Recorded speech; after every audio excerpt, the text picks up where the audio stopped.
We've been making a few more house calls, and today I'm here to do a starter on this 2005 Honda Accord. Now this does have the V6. I'm gonna go ahead and pop the hood and we'll get started.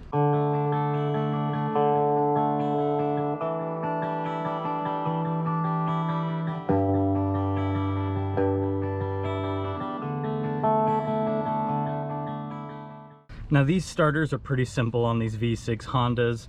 All I had to do was remove the battery, these two 10mm to get the cables off. I was able to remove the cover that sits on top of here. And if you look down inside here, you can see I've already got my starter out. It is two 17mm. There's a 13mm nut that holds this connection in place. And there's another connection up on top that's just this pin. And so all I have to do is slide that one off. Now coming over here, we've got the original starter right here. I've got my remanufactured one getting ready to go in. I'm just double checking it to make sure that my connections are the same, and they are, that my mounting points are the same.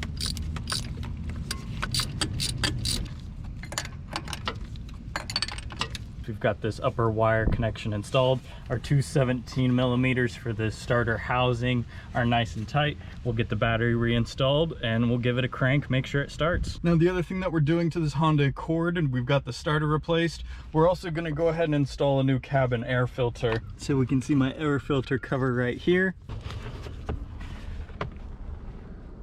And that pulls out the cartridge. You can see that this one has not been changed in a while. That's quite a bit of dirt and debris in it, so we'll go ahead and make sure we get a fresh one installed for them. I'm sure that'll make the interior smell quite a bit better. All right, so we've got our new filter installed in the cart. We'll go ahead and reinstall it. Make sure it clicks into place. Let's bring our glove box back up. Make sure that we reattach the arm. All right, now we've got our arm reattached over there. We'll get everything back into their glove box and this car should be good to go. So we've got our cabin air filter replaced. One thing that I like to use, this is an Ozium product. I'm not sponsored by them. There's also another product I believe called Frigifresh, which is something very similar. But I like to do a little bit of this on the air filter. The way that you're supposed to use it is you close all the windows and the doors, you let the vehicle run, and this actually has a little trigger on it so that way you can hold it in place.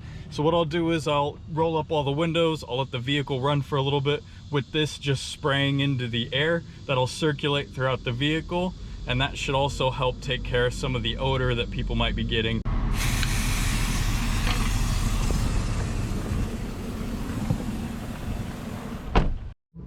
All right, so we're back over here in the driver's seat. Starts up and runs smooth. And I'm happy to come out here and make a mobile visit to their house and get it done quick and easy for them.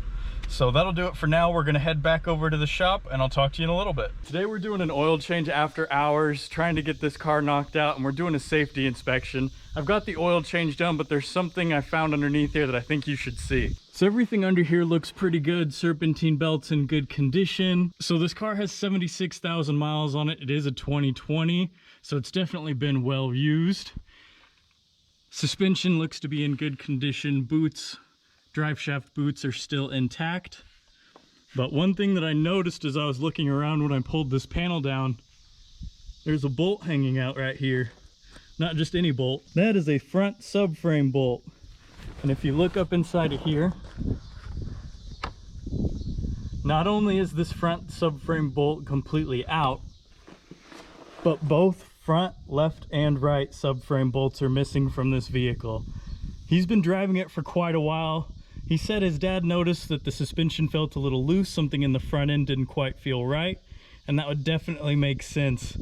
So we're gonna get that one reinstalled, make sure it's torqued correctly, and we'll have to get the other one ordered, but that's definitely a safety hazard that we need to get addressed right away. Last night about 8-9 o'clock, I got a call from a Chevy Silverado owner saying that they couldn't get their tailgate opened.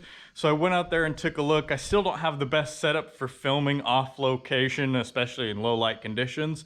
So I thought I'd show you what I found on that truck this morning. So here on the tailgate, you remove this latch. There's just a few metal tabs that hold it in place.